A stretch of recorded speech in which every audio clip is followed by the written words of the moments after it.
이 아침에 우리에게 주신 하나님의 말씀은 사도행전입니다. 사도행전 제7장 9절에서 16절까지 말씀입니다.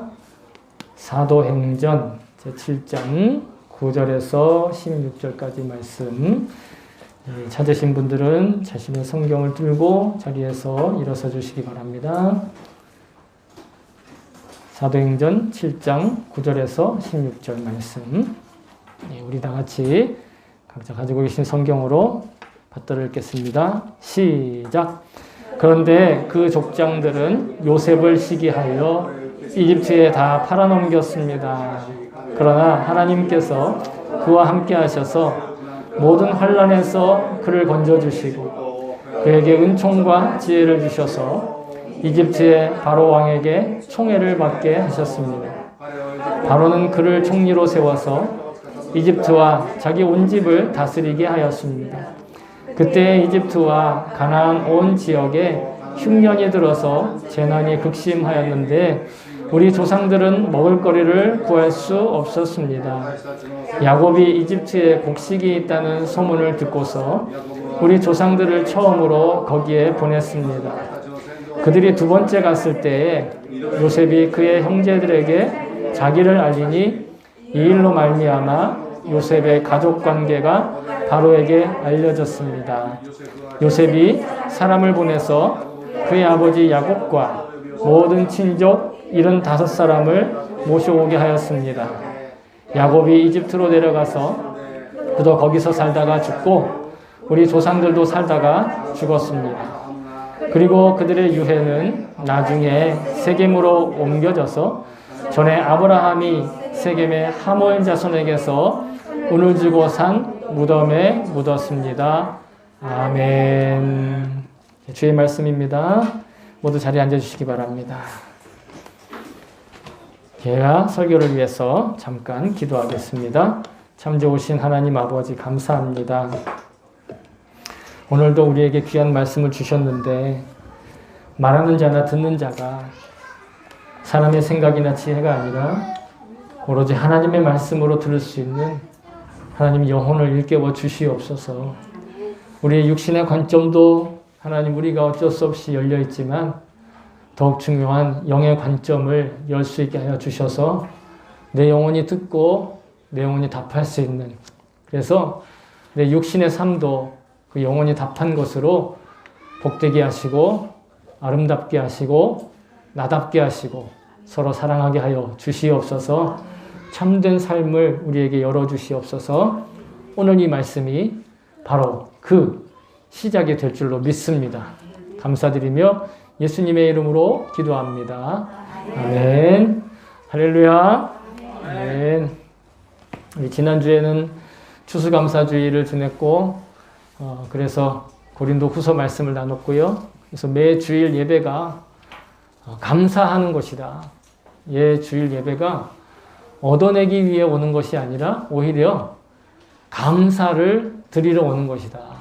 우리가 같이 은혜를 나누었습니다. 오늘은 그 전주, 즉 사도행전 시리즈 설교 28번째로 그 전에 우리가 아브라함에게 하나님이 언약하시고 약속하신 것을 이제 하나님이 하나하나 이루어 가시는 그 내용들을 같이 나누기를 원합니다. 하나님께서 아브라함과 약속하셨죠. 그리고 계약을 맺으셨습니다. 그 계약이 이제 아브라함의 아들 이삭, 그리고 이삭의 아들 야곱, 그리고 그 야곱의 12명의 아들을 통해서 점점 현실이 되어가고 있습니다. 특별히 이 야곱의 12아들은 그냥 12명의 아들이 있었다 정도가 아니라 이 12명의 아들이 지금 이스라엘 민족의 12부족의 12지파의 조상들이 됩니다. 물론 그 중에는 한 지파, 레위 지파는 물론 이제 그 관계는 좀 따로 있지만 어쨌든 그 12아들이 이스라엘의 민족의 근간이 되는 것입니다. 그들로 인해서 이스라엘이 생겨나게 되는 것인데 이 야곱의 가문이라고 하는 하나의 가족, 대가족이죠. 12명의 아들이 된 대가족, 한 가족을 하나님께서 이스라엘이라는 이름을 붙이셔서 하나의 민족으로 성장하게 하시는 것입니다. 그리고 그들은 정말 그 민족이 되기 위해서 이집트에서 약 400여 년간의 역사를 지내게 되는데요. 이 마스터 플랜, 하나님의 그 마스터 플랜이죠. 그 마스터 플랜에 있어서 요셉의 존재는 굉장히 중요합니다. 요셉의, 오늘은 사실은 지난주에는 아브라함의 이야기였다면 오늘은 요셉의 이야기인데요. 요셉이 바로 오늘 본문은 바로 이 요셉을 통해서 아주 짧게 이스라엘 가문이 이집트에 이주하게 되는 과정에 대해서 소개를 하고 있습니다. 근데 이 과정을 스데반은 어떤 관점으로 보고 있느냐? 한마디로 얘기하면 하나님께서 함께 해주시는 요셉을 통해 이스라엘이 복을 받았다. 이스라엘 전체가 복을 받는다. 이런 내용입니다. 그래서 창세기의 분량에서도 굉장히 많은 분량이 이 요셉과 그리고 그 나머지 12형제의 이야기들로 구성되어 있는데 창세기가 총 50장인데 그 중에 37장부터 50장까지가 바로 요셉과 12아들의 이야기입니다. 그러니까 따져보면 거의 4분의 1 정도가 됩니다. 거의 5분의 1 이상에 되는 분량이 바로 요셉과 그 형제들의 역사입니다. 그래서 아마 여러분들이 오늘 본문은 굉장히 짧죠. 9절부터 16절까지니까 단 7절 정도 되는 그런 그 분량인데 그 분량으로 고백되어 있는 것이 사실은 창세기에 12장, 13장에 걸쳐 있는 내용을 지금 이야기를 하고 있는 것입니다. 근데 우리가 생각하는 요셉의 이미지와 성경이 우리에게 가르쳐 주신 요셉의 이미지가 사실은 조금 차이가 있는 경우들이 많이 있습니다. 요셉에 대해서 좀 오해를 하고 있는데 그게 뭐냐면 요셉은 별명이 꿈쟁이죠. 꿈쟁이 요셉이라고 보통 얘기를 하는데 꿈을 꾸는 사람이에요. 근데 이 꿈을 꾸는 사람을 사람들이 오해를 해서 야, 요셉처럼 꿈을 꿔야지. 요셉처럼 이집트 총리가 되는 꿈을 꿔야지. 원대한 꿈을 꿔야지. 대단한 꿈을 꿔야지.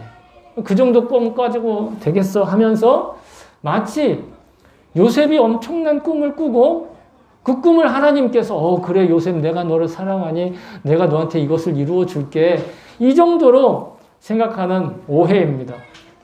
물론 요셉은 꿈과 아주 불가분의 관계, 이 뗄래야 뗄 수 없는 그런 인물인 것은 분명합니다. 먼저는 그가 이 형들로부터 미움을 받고 노예 생활을 하게 되고 그 자기의 이 본거지에서 그 가나안 땅에서 쫓겨나서 이집트로 가게 되는 그 계기가 바로 자기가 꾼 꿈을 자랑하는 것에서 시작됐어요. 자기가 꾼 꿈에 대해서 그냥 이야기한 게 아니라 자랑했어요. 그가 그렇게 자랑이 될 수밖에 없었던 것은 평소에 야곱이 요셉을 편애합니다. 근데 그 이유가 있어요. 왜냐하면 야곱이 원래 사랑해서 결혼하고 싶었던 여인의 이름이 라헬입니다. 그런데 사기를 맞아서 그 언니 레아와도 결혼을 하게 된 거예요. 오늘날 일부 일처제를 살아가고 있는 우리들에게는 조금 이해하기 어렵지만 라헬을 원래 사랑했어요. 근데 레아와 결혼을 했는데 레아와의 사이에서는 자녀들이 잘 태어나요. 근데 라헬하고 사이에서는요 자녀가 없는 거예요. 그래서 라헬이 자기 시종을 막 야곱에게 잠자리를 하게 하고 막 이렇게 해가지고 자식을 낳는데 그 라헬의 몸을 통해서 나온 첫 번째 아들이 누구냐면 그게 요셉이에요. 그러니까 야곱은 요셉한테만 색깔이 들어가 있는 옷을 입히고 나머지 10명의 형들한테는 그냥 대충 그냥 평범하게 살게 했어요. 그런 평소에 야곱의 편애를 받고 있던 요셉이 그냥 보기에도 미운데 꿈을 얘기했는데 그 꿈 내용은 여러분 창세기 37장 6절부터 10절에 나와 있으니까 뒤에 가서 읽어보시면 되고, 아니면 여러분도 이미 다 알고 있잖아요. 그죠? 뭐가 절을 하고, 뭐 별이 절을 하고 막. 그 이야기를 들으면서 형들은 더 머리에 뚜껑이 열린 거예요. 보세요. 뭐라고 했냐면, 성경은 뭐라고 고백하고 있냐면, 요셉이 꿈을 꾸고 자기 형들에게 말하며 그들이 그를 더욱 미워하였더라. 꿈 얘기를 했는데 미워한 거예요. 그냥 평소에 미운 것도 미운 거지만 꿈을 자랑한 거죠. 내가 이런 꿈을 꿨는데 앞으로 당신들하고 나하고 좀 레벨의 차이가 날 것 같아. 아주 굉장히 듣기만 해도 기분 나쁘죠. 그래서 형들은 그를 죽여버리려고 그랬어요. 실제로는 원래 죽이려고 그랬어요. 왜 죽이려고 했냐면 창세기 37장 20절에 보면 야곱이 요셉을 형들이 어디 있는지 심부름을 보내서 그 심부름 간 곳에 갔는데 형들이 멀리서 오는 요셉을 보면서 이렇게 얘기합니다. 자, 그를 죽여 한 구덩이에 던지고 우리가 말하기를 악한 짐승이 그를 잡아먹었다고 하자. 그의 꿈이 어떻게 되었는지 우리가 볼 것이라 하는지라. 근데 여러분 일본어 성경은 보세요. 일본어 성경에 여러분 다 아시니까 임하다. 이게 뭔 뜻이에요? 드디어 기회가 왔군. 이런 뜻 아닙니까? 벼르다가 그 꿈 어떻게 되나 한번 보자. 너 그 꿈대로 정말 잘 되나 보자. 하고 앙심을 품고 있다가, 미움을 품고 있다가 죽이려고 했어요. 그런데 실제로 죽이지 못하고 셋째 아들인 유다가 설득을 하죠. 그냥 죽이지 말고 그냥 팔아 넘기자. 팔아 넘기더라도 그리고 아버지한테는 죽었다고 하자. 이렇게 해서 당시 광야에서 중개무역을 하고 있던 미디안 사람들한테 팔아 넘깁니다. 노예로 파는 거예요. 자기 동생을 아무리 배다른 동생이지만 아버지가 갔잖아요. 근데 팔아 넘기는 거예요. 노예로 팔았어요. 종으로 팔았어요. 어떻게 보면 그는 너무도 원대한 꿈 이야기를 자랑하다가 너무도 불행한 삶을 시작하게 되는 것이죠. 또 두 번째로 그에게 있어서 꿈은 어떻게 중요하냐면 그가 이집트 총리가 되는데 굉장히 큰 역할을 합니다. 원래 그는 처음부터 파라오 앞에 이 꿈을 해몽하러 나간 것이 아니라 이 파라오의 종들이 소위 말해서 정치범 수용소, 정치범들이 들어가는 감옥에 들어가 있었는데 그 정치범 수용소 감옥에서 이 서무일을 보다가 그들의 꿈을 듣게 된 거예요. 그래서 그 장면이 이렇게 고백을 하고 있습니다. 그 고관들이 파라오에게 죄를 범하고 잡힌 고관들이 하루는 꿈을 꿨어요. 둘 다. 그리고 요셉한테 이렇게 고민을 이야기합니다. 그들이 그에게 이르되 우리가 꿈을 꾸었으나 이를 해석할 자가 없도다. 그런데 요셉이 뭐라고 대답하냐면 요셉이 그들에게 이르되 해석은 하나님께 있지 아니하나이까 청하건대 내게 이르소서. 자기가 꿈꾼 것에 대해서 남의 꿈에 대해서도 그렇고 자기의 꿈에 대해서도 그렇고 그는 어떤 관점을 가지고 있었냐면 내 꿈이다. 내가 해석을 한다 하지 않았어요. 하나님께서 해석을 해주시고 하나님께서 그 모든 것들의 주관자이십니다. 라고 고백을 했던 거예요.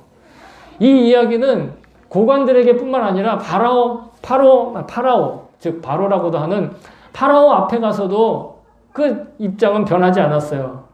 파라오가 물어보죠. 그러자 요셉이 파라오에게 대답하여 이르되 내가 아니라 하나님께서 바로에게 편안한 대답을 하시리이다.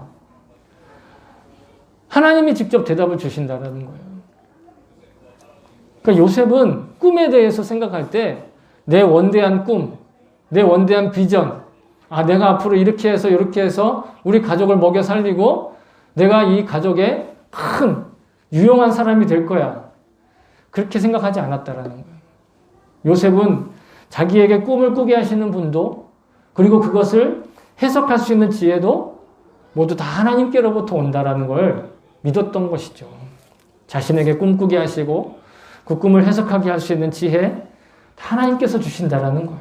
그걸 알 뿐만 아니라 믿었고 또한 인정했다라는 거예요. 여러분, 알고 믿고 인정하는 게 다 같은 것 같지만 실제로 우리 삶에서 정말로 그것이 한데 뭉쳐서 혼연일체가 되어서 우리의 삶을 정말 하나님께서 허락하신 거라는 그런 믿음이 분명히 심겨지시기를 축복합니다.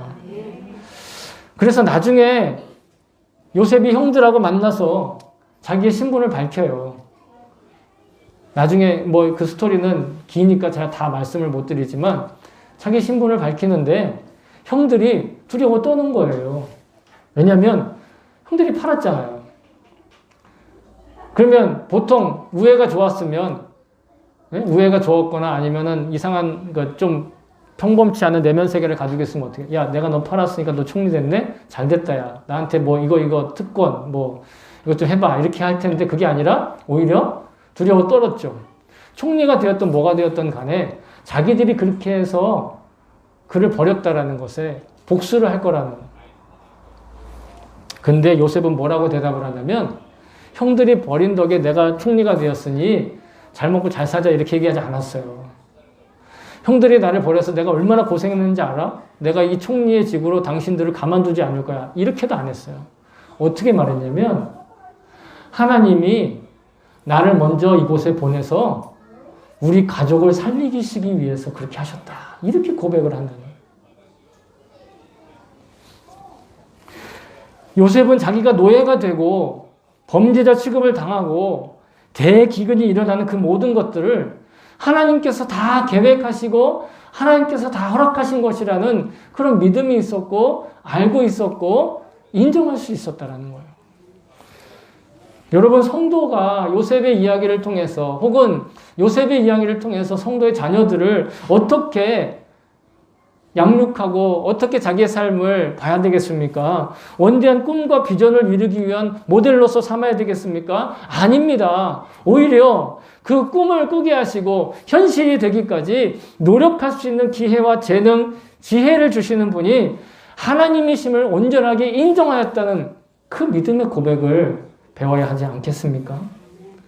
평소에 요셉의 생활을 보던 그의 주인이었던 보디발 장군, 12대장이라고도 얘기하는데 그는 지금으로 얘기하면 그 각 나라 그 국가 원수의 경호실장이에요. 경호실장.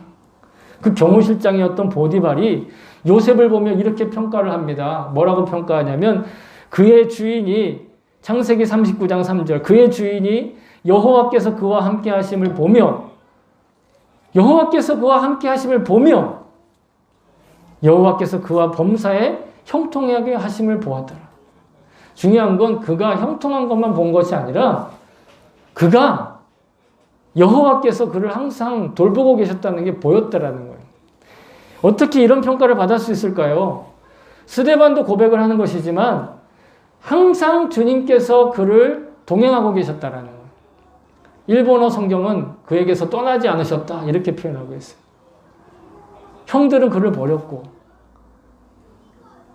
또 자기가 저지르지 않은 누명까지 쓰고 그리고 자기가 꿈 해몽을 해줬던 그 고관은 풀려나가지고 자기를 잊어버렸어요.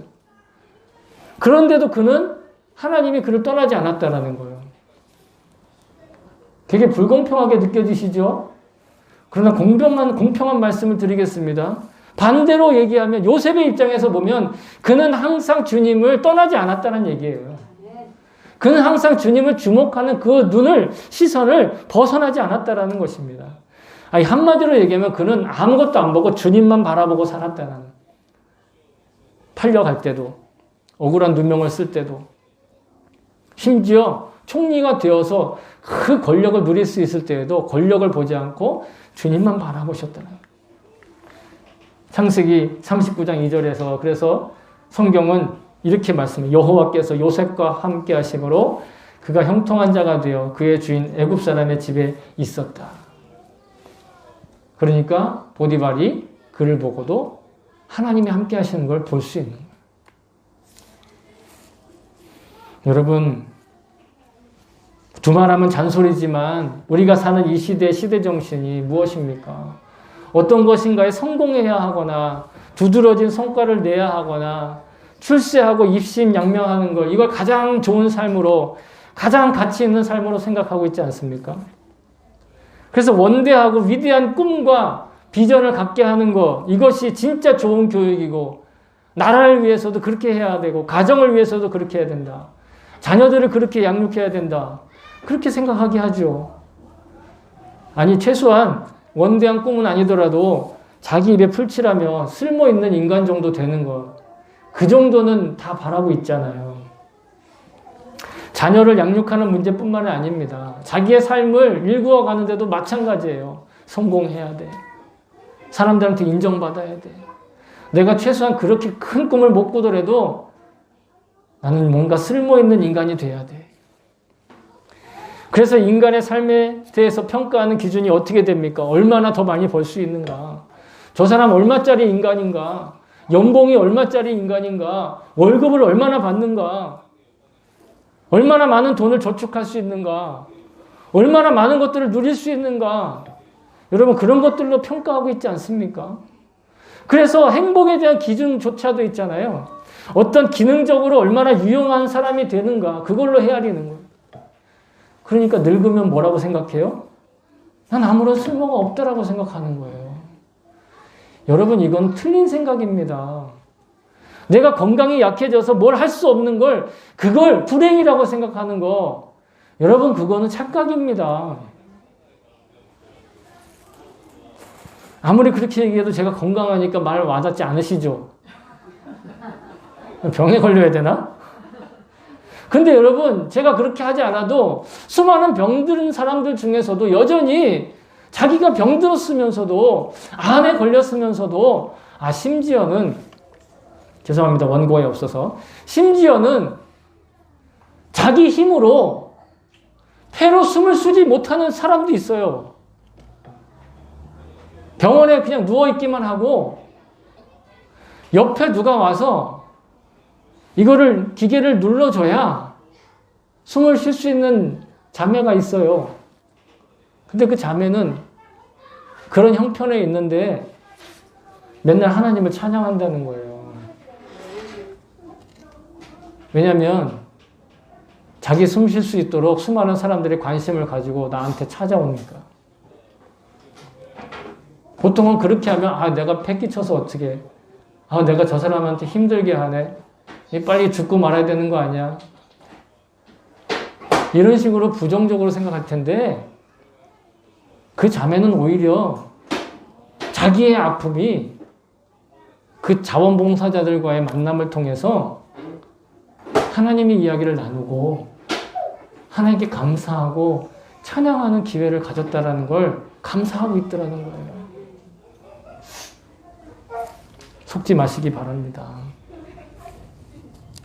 그러면서 사람들이 자신의 삶에 잘 안 되는 일들, 부족한 것들, 이런 것들 힘들어하면 여러 가지 다른 원인들을 찾으려고 합니다.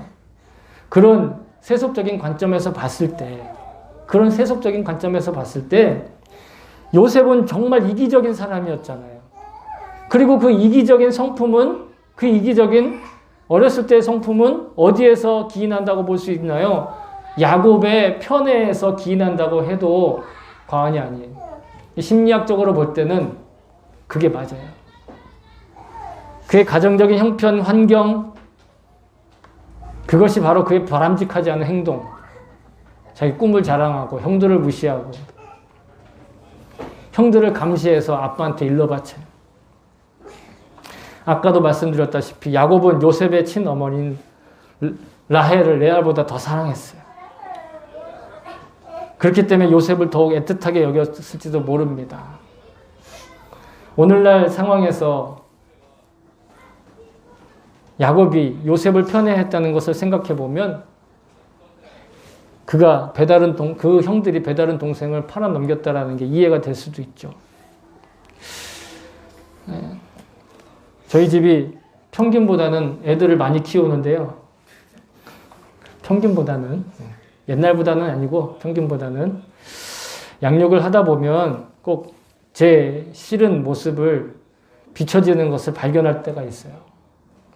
이건 정말 민감한 예화이긴 하지만 얼마 전에 우리 딸이 학교에서 몇 가지 지적을 받았습니다. 우리 딸 중에 한 명이 그렇게 얘기할게요. 그래서 근데 우리 딸이 지나가는 말로 이렇게 얘기를 했어요. 지적받고 나서 나는 누굴 닮아서 이렇게 말이 많고 차분하지 못한 걸까? 누구 들으라고 하는 말처럼 들리더라고요. 그러나 저는 아무런 말도 하지 않고 웃고 그냥 넘어가고 말았습니다. 근데 하지만 그 이야기가 귓가에 맴돌면서 나중에 잠시 생각해 보게 되었어요. 저를 곰곰이 돌아보게 되었어요. 생각해 보니까 아빠인 제가 보는 그 아이들의 단점, 그리고 그 부모의 단점이 역시 DNA를 통해서 유전된 것이라고 생각을 하게끔 되었어요.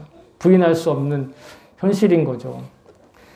그래서 사람들은 아마 팔자를 얘기하고 운명을 궁금해 하는지도 모르겠다 생각을 했어요. 그런데 여러분 놀라지 마세요. 그때 주님 저에게 이렇게 속삭이는 것 같았어요.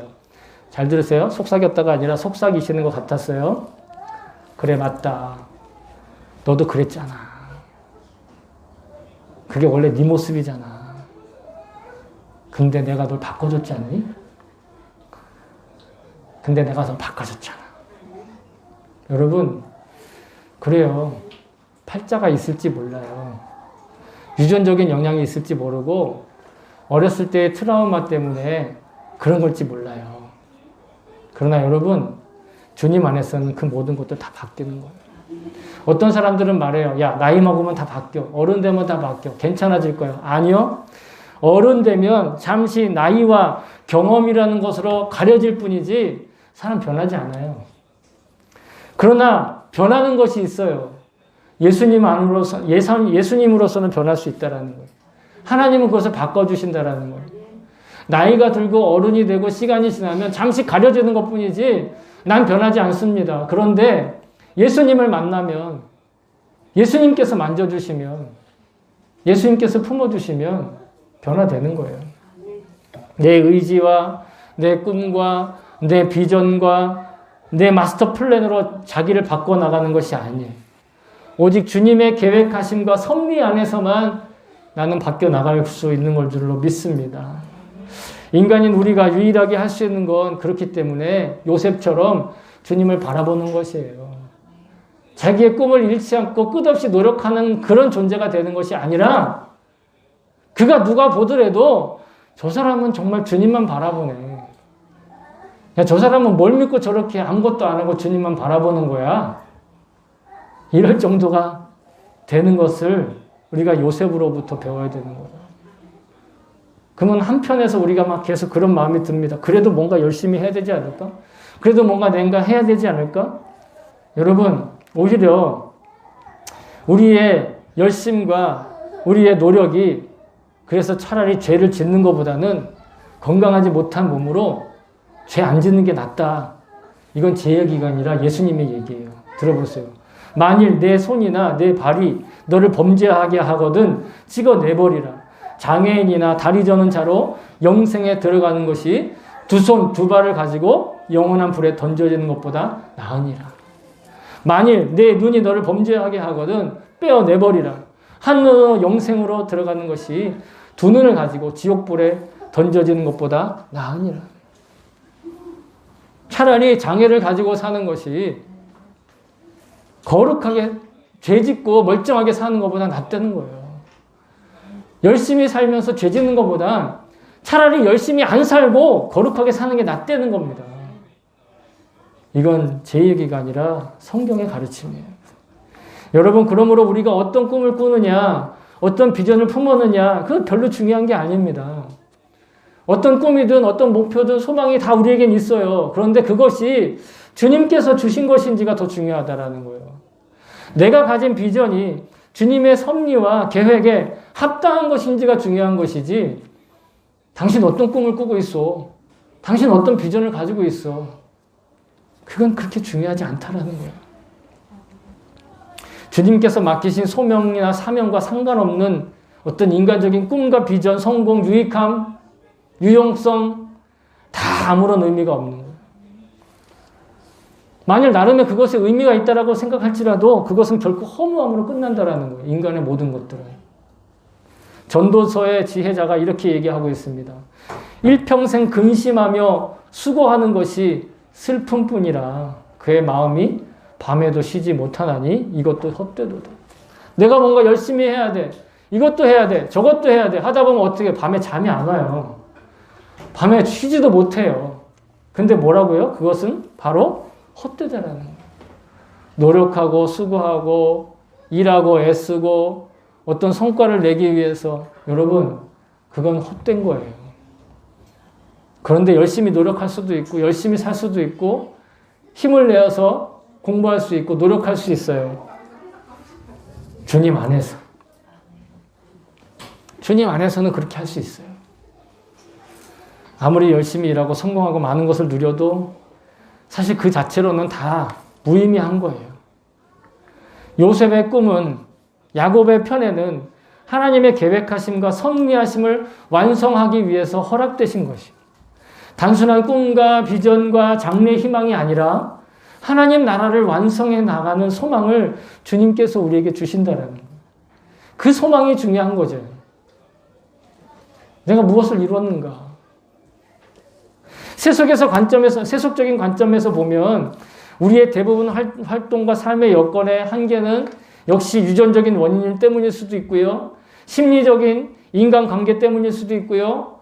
누군가 말하는 팔자나 운명 때문일 수도 있을지 모르겠어요. 하지만 성도인 우리는 운명이나 인간관계나 유전적인 한계나 혹은 과거의 상처에 매여 살지 않습니다.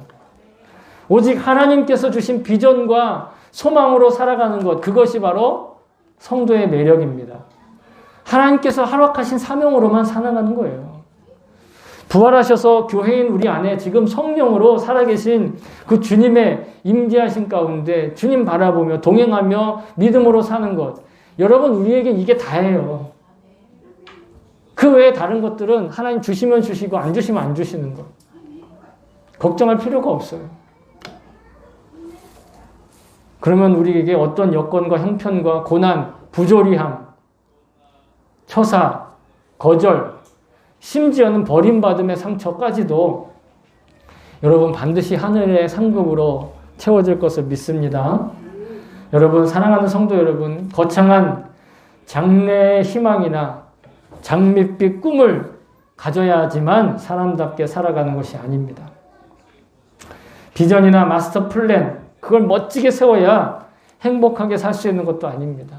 물론 그렇다고 그저 자기 한몸 기쁨을 위해서 요즘 말하는 소위 말하는 소확행, 소소하지만 확실한 행복을 추구하는 것, 그걸 위해 사는 것도 아닙니다. 어떤 형편에서 살든지가, 어떤 형편에서 살든지, 어떤 대우를 받든지, 어떤 문제에 맞닥뜨려 살더라도 요셉처럼 주님께서 허락하신 소망을 잊지 않는 것으로 우린 충분합니다. 혹시 주님께서 허락하신 소망이 그게 뭔지 몰라도 괜찮아요. 상관없습니다. 부활하셔서 지금도 살아계신 주님께서 이미 우리에게 소망이 되어주시니까요. 예수님께서 길이며 진리며 생명이라 하셨습니다. 근데 뭐가 더 필요합니까, 여러분? 주님께서 매일 허락하신 우리의 일상이 우리에게 꿈인 거예요. 그러니까 주님께서 우리에게 매일 맡겨주신 그 호흡, 그 생명이 사실은 그것이 우리의 비전인 거예요.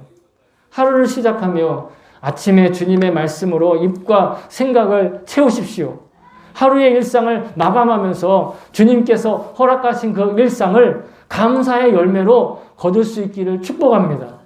저와 여러분이 이 일상과 인생이 하나님께서 친히 보여주시는 그 꿈과 비전으로, 하나님이 보여주신 꿈과 하나님이 허락하신 비전으로